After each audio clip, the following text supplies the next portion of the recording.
शांति।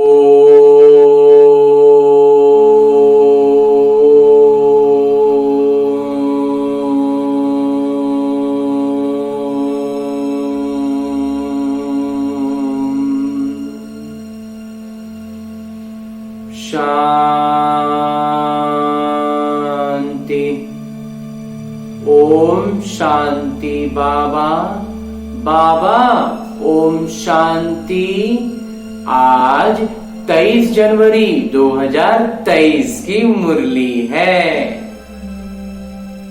बाबा कह रहे हैं, मीठे बच्चे, पवित्रता बिना भारत स्वर्ग नहीं बन सकता। तुम्हें श्रीमत है, घर गृहस्थ में रहते पवित्र बनो। दोनों तरफ तोड़ निभाओ, दोनों तरफ में अपने कर्तव्य निभाने हैं। आगे बाबा प्रश्न पूछ रहे हैं कि दूसरे सत्संगों व आश्रमों से यहाँ की कौन सी रस्म बिल्कुल न्यारी है, एकदम अलग है। उत्तर बताते हैं बाबा कि उन आश्रमों में मनुष्य जाकर रहते हैं, समझते हैं संग अच्छा है, घर आदि का हंगामा नहीं है, लेकिन परम उद्देश्य कुछ नहीं है। परंतु यहाँ तो तुम मरजीवा बनते हो। तुम्हें घर बार नहीं छुड़ाया जाता। घर में रह तुम्हें ज्ञान अमृत पीना है, रूहानी सेवा करनी है। ये रस्म उन सत्संगों में नहीं है। कोई भी सत्संग में घर बार छोड़ के आश्रम में रहना होता है। यहाँ बाबा हमें वो ज्ञान देते हैं कि हम अपने घर को ही आश्रम बना दें। ओम शांति। बाबा बैठ बच्चों को समझाते हैं, क्योंकि बच्चे जानते हैं कि यहाँ बाबा ही समझाते हैं, इसलिए घड़ी घड़ी शिव भगवानुवाच कहना भी अच्छा नहीं लगता। हर बात में इतना शिव भगवानुवाच बोलना उतना अच्छा नहीं लगता है। साधारण से बाबा बोलने से ही इतना मिठास आता है और सरलता आती है। बहुत ही सरलता का अनुभव होता है जब हम कहते हैं कि बाबा बैठ समझाते हैं। वह गीता सुनाने वाले कहेंगे कृष्ण भगवान वाच, वह तो होकर गए हैं। कहते हैं श्री कृष्ण ने गीता सुनाई थी, राजयोग सिखाया था। यहाँ तो तुम बच्चे समझते हो कि शिव बाबा हमको राजयोग सिखा रहे हैं और कोई सत्संग नहीं जहाँ राजयोग सिखाते हो। बाबा कहते हैं मैं तुमको राजाओं का राजा बनाता हूँ। वह तो सिर्फ कहेंगे श्री कृष्ण भगवानु वाच, मन मना भव। कब कहा था? मन मना भव कब कहा था? तो कहते हैं 5000 वर्ष पहले। वह कोई कहते क्राइस्ट से 3000 वर्ष पहले। तो 2000 वर्ष नहीं कहते, क्योंकि 1000 वर्ष जो बीच में है उसमें इस्लामी बौद्धि आए। तो क्राइस्ट से 3000 वर्ष पहले सतयुग सिद्ध हो जाता है। हम कहते हैं आज से 5000 वर्ष पहले गीता सुनाने वाले भगवान आए थे और आकर देवी देवता धर्म स्थापन किया था। अब 5000 वर्ष बाद फिर से उनको आना पड़े, ये है 5000 वर्ष का चक्र। बच्चे जानते हैं कि ये बाबा इस द्वारा समझा रहे हैं। किसी का तन का आधार लेकर परमपिता परमात्मा हम बच्चों को समझा रहे हैं। दुनिया में तो अनेक प्रकार के सत्संग हैं जहां मनुष्य जाते हैं। कोई आश्रम में जाकर रहते भी हैं तो उसको ऐसा नहीं कहेंगे कि माता पिता के पास आए हैं, जन्म लिया वह उनसे कोई वर्षा मिलता है। ऐसा कुछ नहीं कहेंगे कि यहाँ पर अपना घर आए हैं, यहाँ पर हमारा नया जन्म होता है और हम यहाँ पर वर्षा ले रहे हैं। सबसे बड़ी बात वर्षा ले रहे हैं, अलौकिक धन संपदा का खजाना ले रहे हैं। ऐसा कोई सत्संग में हम, कोई भी आश्रम में हम नहीं कह पाते हैं। सिर्फ वह संग अच्छा समझते हैं। वहां घर आदि का कोई भी हंगामा नहीं होता, बाकी परम उद्देश्य भी कुछ नहीं। यहाँ तो तुम कहते हो हम माता पिता के पास आए हैं, हम अपने माता पिता के पास आए हैं, ये है तुम्हारा मर्जीवा जन। वह लोग बच्चे को गोद लेते हैं तो वह जाकर उसका घर बसाता है। यहाँ वह रस्म नहीं है कि पियर घर ससुर घर को छोड़कर यहाँ आकर बैठे, ये हो नहीं सकता। यहाँ अपना घर बार छोड़ करके यहाँ आके बैठ जाए मधुबन में, बाबा कहते हैं ऐसा नहीं करना है। यहाँ तो गृहस्थ में रहते कमल फूल समान रहना है। कुमारी है वह कोई भी है, उनको कहा जाता है घर में रह रोज ज्ञान अमृत पीने आओ। सेंटर्स पर रोज जाकर के ज्ञान अमृत लेना है। नॉलेज समझकर, ज्ञान समझकर फिर औरों को समझाओ। दोनों तरफ तोड़ निभाओ, दोनों तरफ के अपने कर्तव्य निभाने, ब्राह्मण परिवार के प्रति भी, बाबा के अलौकिक ज्ञान के प्रति भी, और जो लौकिक दिनचर्या के लिए, अपने जीवन यापन के लिए जो कर्तव्य हैं उनको भी निभाना है। दोनों तरफ बाबा कहते हैं कि अपना कर्तव्य निभाओ। गृहस्थ व्यवहार में भी रहना है, अंत तक दोनों तरफ निभाना है। अंत में यहाँ रहें या वहां रहें, मौत तो सभी को आना है। कहते हैं राम गयो रावण गयो, तो ऐसे नहीं कि सभी को यहाँ आकर रहना है। यहाँ तो निकलते तब है जब विष के लिए उनको सताया जाता है। कन्याओं को भी रहना घर में है, मित्र संबंधियों की सेवा करनी है। सोशल वर्कर तो बहुत है, ऐसे जो सोशल वर्कर कहते हैं समाज सेवी, वैसे तो बहुत है। सरकार इतने सबको तो अपने पास रख नहीं सकती, वह अपने गृहस्थ व्यवहार में रहते हैं, फिर कोई ना कोई सेवा भी करते हैं। यहाँ तुमको रूहानी सेवा करनी है, आत्मा का अनुभव खुद को करना है और दूसरों को भी आत्मिक अनुभूति करानी है, यही है सेवा। तो गृहस्थ व्यवहार में भी रहना है। हाँ, जब विकार के लिए बहुत तंग करते हैं तो आकर ईश्वरीय शरण लेते हैं। यहाँ विष के कारण बच्चियां मार बहुत खाती हैं और कहीं भी यह बात नहीं है। यहाँ तो पवित्र रहना पड़ता है। सरकार भी पवित्रता चाहती है, परंतु गृहस्थ व्यवहार में रहते पवित्र बनाने की ताकत ईश्वर में ही रहती है कि गृहस्थ में रहते पवित्रता को अपनाएं। समय ऐसा है जो सरकार भी चाहती है कि बच्चे ज्यादा पैदा न हो, क्योंकि गरीबी बहुत है, तो चाहते हैं भारत में पवित्रता हो, बच्चे कम हो। उनका उद्देश्य कुछ और है, खाली उनको पॉपुलेशन पर ध्यान है, और बाबा का तो हमारे आत्मिक उन्नति पर विशेष जोर देते हैं। बाबा कहते हैं बच्चे पवित्र बनो तो पवित्र दुनिया के मालिक बनेंगे। ये बात उनकी बुद्धि में नहीं है। भारत पवित्र था, अभी अपवित्र है। सभी आत्माएं खुद भी चाहती हैं कि पवित्र बने। यहाँ दुख बहुत है। तुम बच्चे जानते हो कि पवित्रता बगैर भारत स्वर्ग हो नहीं सकता। नरक में है ही दुख। अब नरक तो और कोई चीज नहीं है, कोई अलग से नरक नहीं है, यहीं पर सब समझने की चीज है।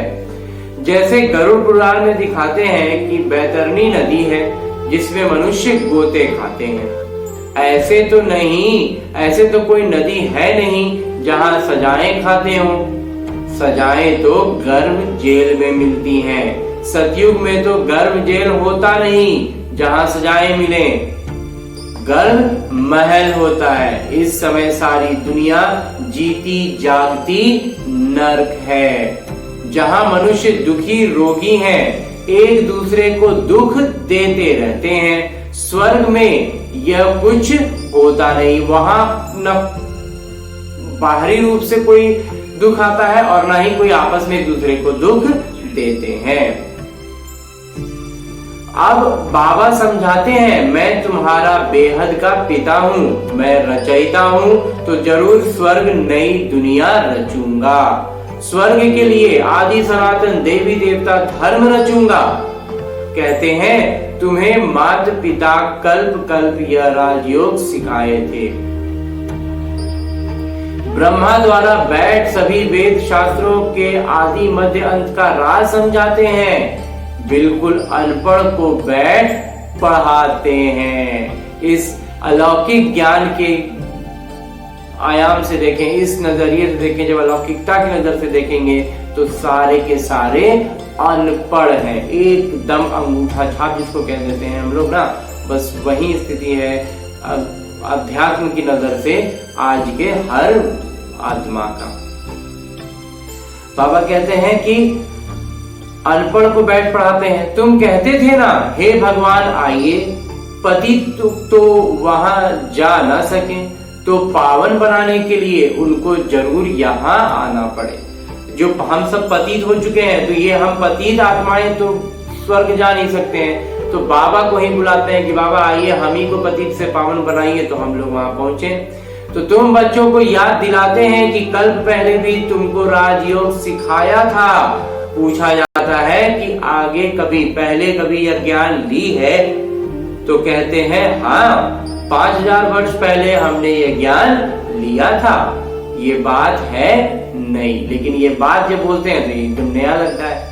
नया युग नया धर्म फिर से स्थापन होता है। सिवाय ईश्वर के यह दैवी धर्म कोई स्थापन कर नहीं सकता। ब्रह्मा विष्णु शंकर भी नहीं कर सकते, क्योंकि वह देवताएं स्वयं रचना है। स्वर्ग की रचयिता माता पिता चाहिए। तुमको सुख गनेरे भी यहाँ चाहिए। बाबा कहते हैं मैं रचता और मैं रचता मैं भी हूँ।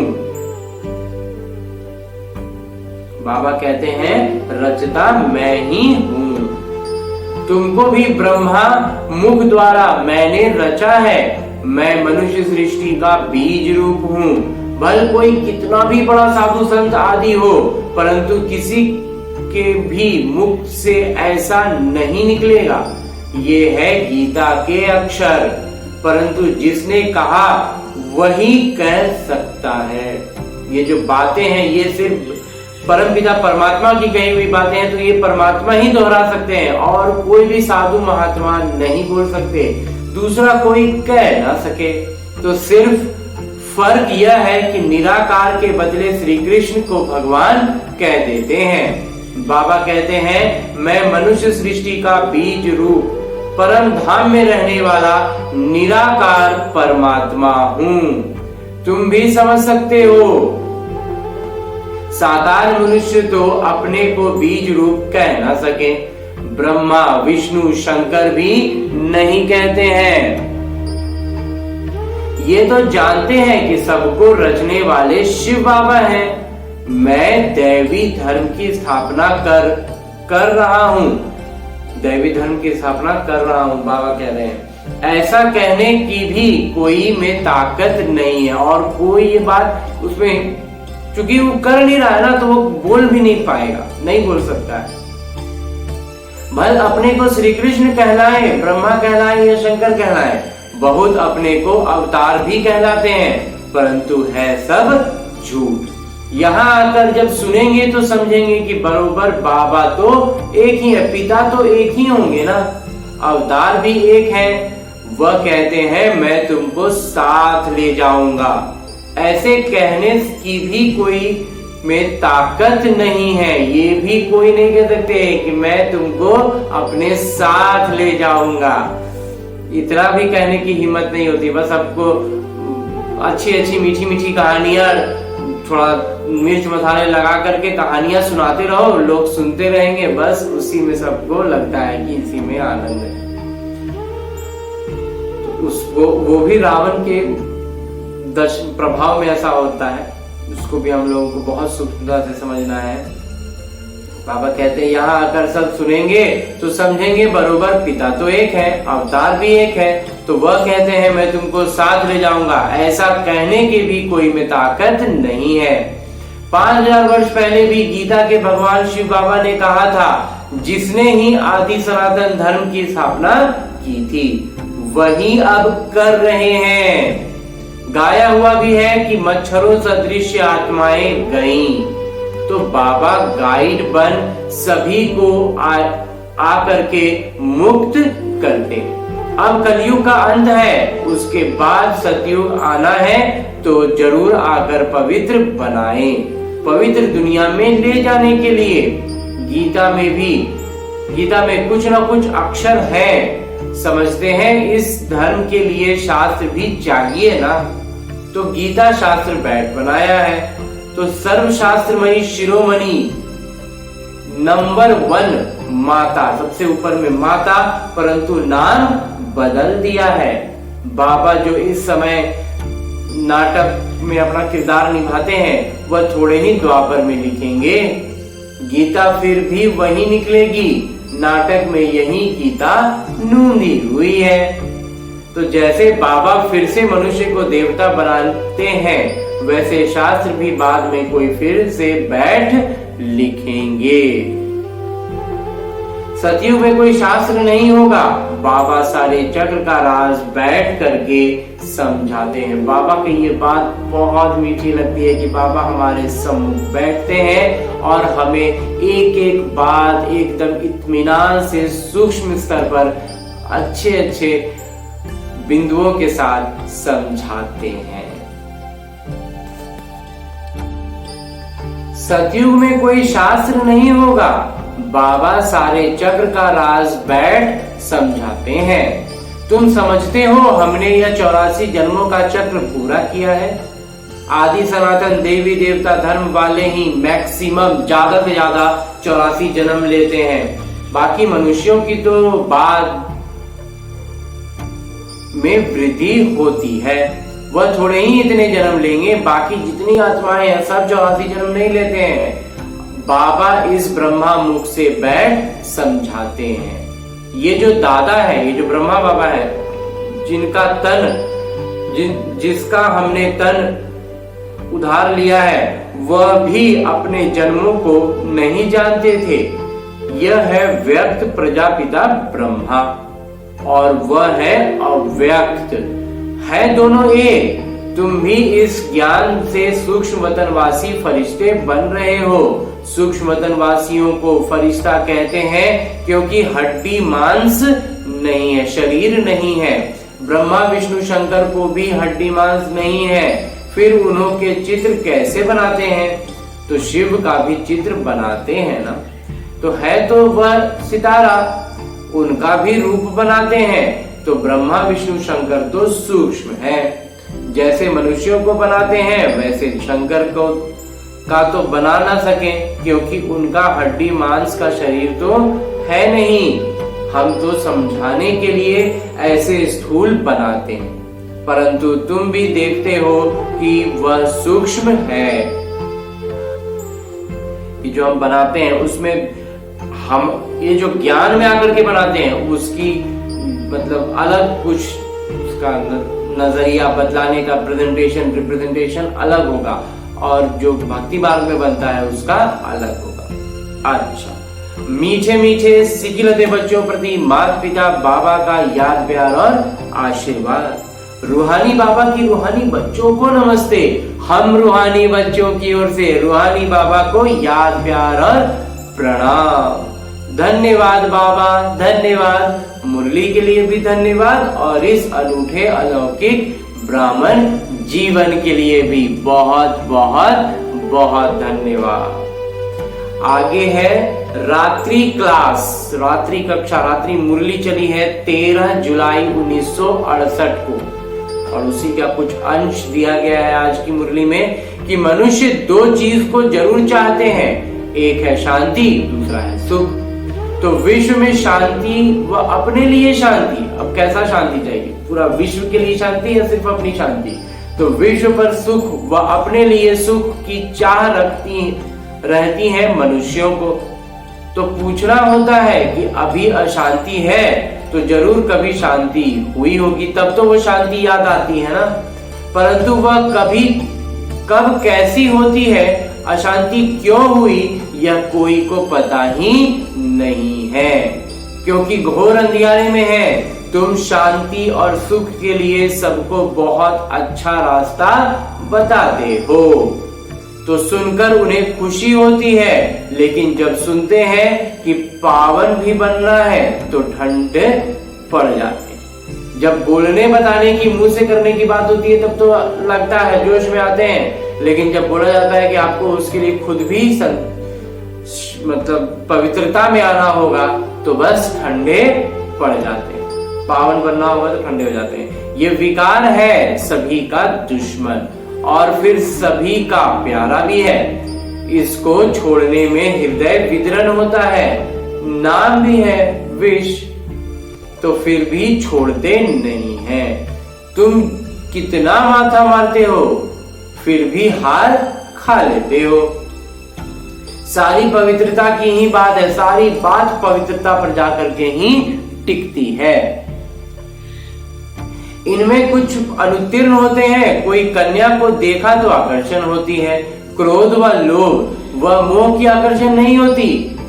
काम महाशत्रु है, इन पर जीत पाना महावीर का ही काम है। उन्हीं के मतलब उस लेवल, उस स्तर की क्षमता चाहिए, तब काम विकार को पूरा पूरा दमन कर पाएंगे। तो देह अभिमान के बाद पहले काम ही आता है। इन पर जीत पानी है।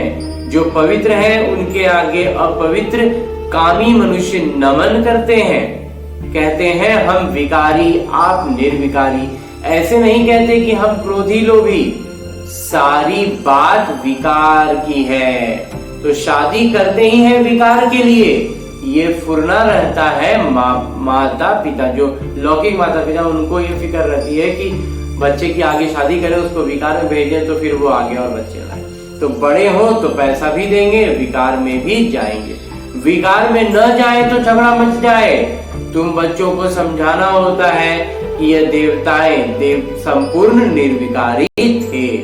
तुम्हारे पास परम उद्देश्य है सामने, नर से नारायण, राजाओं का राजा बनना है। चित्र सामने है, इसको सत्संग नहीं कहा जाता, ये है पाठशाला। यहाँ सच्ची सच्ची पढ़ाई होती है। सच्चा सत्संग सच्चे बाबा के साथ तब हो जब सम्मुख राजयोग सिखावे। सत्य का संग चाहिए, वही गीता का ज्ञान देते हैं, अर्थात राजयोग सिखलाते हैं। बाबा कोई गीता नहीं सुनाते, मनुष्य समझते हैं नाम है गीता पाठशाला तो जाकर गीता सुने, इतनी कोशिश होती है। यह सच्ची गीता पाठशाला, यह सच्ची गीता पाठशाला है जहां एक क्षण में सद्गति, स्वास्थ्य और समृद्धि और खुशी मिलती है। तो पूछे सच्ची गीता पाठशाला क्यों लिखते हो? सिर्फ गीता पाठशाला लिखना साधारण हो जाता है, सच्चे अक्षर पढ़ने से खैच हो जाती है। शायद झूठी भी है तो सच्ची अक्षर जरूर लिखना पड़े। पावन दुनिया सतयुग को पतित दुनिया कलयुग को कहा जाता है। सतयुग में यह पावन थे, कैसे बने सो सिखलाते हैं। वो भी बताते हैं कि अभी हमें पावन कैसे बनना है। बाबा ब्रह्मा द्वारा पढ़ाते हैं, नहीं तो पढ़ाएंगे कैसे? तो ये यात्रा समझेंगे वही जिन्होंने कल्प पहले समझा था। तो भक्ति मार्ग के दुबन में फंसे हुए हैं। भक्ति मार्ग की इतनी उलझी हुई बातें हैं, उसमें जाके उलझ जाते हैं। भक्ति का भी भक्का बहुत है, ये तो कुछ भी नहीं है। सिर्फ स्मृति में रखो, अभी आपस में जाना है, पवित्र बनकर जाना है। इसके लिए याद में रहना है कि बाबा जो स्वर्ग का मालिक बनाते हैं उनको याद कर नहीं सकते। जो बाबा हमें स्वर्ग का मालिक बनाते हैं हम उनको याद नहीं कर सकते। मुख्य बात यही है। सभी कहते हैं इसमें मेहनत, इसी में मेहनत। बच्चे भाषण तो अच्छा करते हैं, परंतु योग में रहकर समझाएं तो असर भी अच्छा होगा। याद में तुमको ताकत मिलती है, सतो प्रधान बनने से सतो प्रधान विश्व के मालिक बनेंगे। याद को निष्ठा कहेंगे क्या? हम आधा घंटा निष्ठा में बैठे, ये गलत है। बाबा इसको गलत की संज्ञा दे रहे हैं। इस बात को बाबा सिर्फ कहते हैं कि याद में रहो, सामने बैठ सिखलाने की दरकार नहीं। बेहद के पिता को बहुत प्यार से याद करना है, क्योंकि बहुत खजाना देते हैं, भर भर के देते हैं। याद में रहो, सामने बैठ सिखलाने की दरकार नहीं। बेहद के बाबा को बहुत प्यार से याद करना है, क्योंकि बहुत खजाना देते हैं। याद से खुशी का पारा चढ़ना चाहिए, अति इंद्रिय सुख महसूस होता है। बाबा कहते हैं तुम्हारी यह लाइफ बहुत वैल्यू, तो हमारी यह जो जीवन है, ये जो मानव जीवन है, ये जो ब्राह्मण जीवन है, वास्तव में ये बहुत बहुत मूल्यवान है। इसको तंदुरुस्त रखना है, इसको तंदुरुस्त रखना है। जितना जिएंगे उतना खजाना लेंगे। खजाना पूरा तब मिलेगा जबकि हम सतो प्रधान बन जाएंगे, तब मिलेगा जब हम सतो प्रधान बन जाएं। मुरली में भी बल होगा, तलवार में जौहर होता है ना। तुम्हारे में भी याद का जौहर पड़े तब तलवार तीखी हो। जब हर एक लफ्ज बाबा की याद में रहकर निकलेगा तो वो इस ज्ञान की तलवार में धार बढ़ता जाएगा, तीखा हो जाएगा, एकदम धारदार। ज्ञान में इतना जौहर नहीं है, इसलिए किसी को असर नहीं होता है। ज्ञान की 1000 बात सुनाते रहें, असर नहीं पड़ेगा। बाबा की याद में रह करके एक बार करेंगे और सामने वाला घायल हो जाएगा। तो तुम्हारे में भी याद का जौहर पड़े तब तलवार तीखी हो। ज्ञान में इतना जौहर नहीं है, इसलिए किसी को असर भी नहीं होता है। फिर उनके कल्याण के लिए बाबा को आना है। जब तुम याद में जौहर भरेंगे तो फिर विद्वान आचार्य आदि को अच्छा तीर लगेगा। इसलिए बाबा कहते हैं सारणी रखो। सारणी रखने से खुद का पुरुषार्थ तीव्र होगा और हमारे ज्ञान की तलवार में धार आएगा। कई कहते हैं बाबा को बहुत याद करते हैं परंतु मुख नहीं खुलता। तुम याद में रहो तो विकर्म विनाश होंगे, और जब विकर्म विनाश होते जाएंगे तो हम आगे बढ़ते जाएंगे। अच्छा, बच्चों को गुड नाइट। बच्चों को बाबा आशीर्वाद दे रहे हैं और आगे धारणा है कि घर में रहते भी रूहानी सेवा करनी है, पवित्र बनना और बनाना है। इस जीते जागते नर्क में रहते हुए भी बेहद के पिता से स्वर्ग का वर्षा लेना है, किसी को भी दुख नहीं देना है। और आगे बाबा वरदान दे रहे हैं। वरदान देते हुए बाबा कहते हैं कि अपनी सर्व विशेषताओं को कार्य में लगाकर उनका विस्तार करने वाले सिद्धि स्वरूप भव। जितना जितना अपनी विशेषताओं को मनसा सेवा व वाणी और कर्म की सेवा में लगाएंगे तो वही विशेषता विस्तार को पाती जाएगी। अभी वो विशेषता इतनी सी है, उसको जितना ज्यादा सेवा में लगाएंगे, अगर वो सोचने की है तो उसको मनसा सेवा में लगानी है, अगर वो बोलने की है तो उसको माने वाचा सेवा में लगानी है, और अगर कुछ करने में विशेषता है तो उसको सेवा में, जो कर्म की सेवा में लगानी है, तो वो विशेषता बढ़ेगी, अच्छी होगी। सेवा में लगाना अर्थात एक बीज से अनेक फल प्रकट करना। सेवा में लगाने का मतलब है कि अभी तो हम एक हैं और वही विशेषता हमें दूसरों में बांट देनी है, वो उनके पास भी वो विशेषता आ जाए। इस श्रेष्ठ जीवन में जो जन्म सिद्ध अधिकार के रूप में विशेषताएं मिली हैं, उनको सिर्फ बीज रूप में नहीं रखो, सेवा की धरनी में डालो तो फल स्वरूप अर्थात सिद्धि स्वरूप का अनुभव करेंगे। बहुत मीठी की बात बाबा बतला रहे हैं कि अपने में जो भी विशेषता है उसको अपने तक नहीं रखना है, उसको जिस तरह की विशेषता हो उसको उस तरह के, या तो मनसा की होगी, या तो वाचा की होगी, या तो कर्मणा की होगी, जो भी विशेषता है उसको कार्य में लगाएंगे, विशेषता में लगाएंगे, इस धरनी में लगाएंगे तो वो बीज रूप अनेक आत्माओं में वो गुण फैलेगा, विस्तार होगा और वो फिर सिद्धि स्वरूप का अनुभव करेंगे। और अंत में स्लोगन है, मुरली का उपदेश है कि विस्तार को न देख, सार को देखो और स्वयं में समा लो, यही तीव्र पुरुषार्थ है। हमें ज्ञान का और विशेषताओं का विस्तार करना है, लेकिन जो पूरी घटनाक्रम है, पूरा जो ड्रामा है, उसका विस्तार को नहीं देखना है, उसके सिर्फ सार को देखेंगे तो स्वयं में उसको समा पाएंगे बहुत ही आसानी से, बहुत ही सटीकता से। और यही हर बात में उसी सार को जब समझ जाएंगे तो हमारा पुरुषार्थ हम तीव्र होगा और हम तीव्र पुरुषार्थी बन जाएंगे। अच्छा, ओम शांति बाबा। बाबा ओम शांति।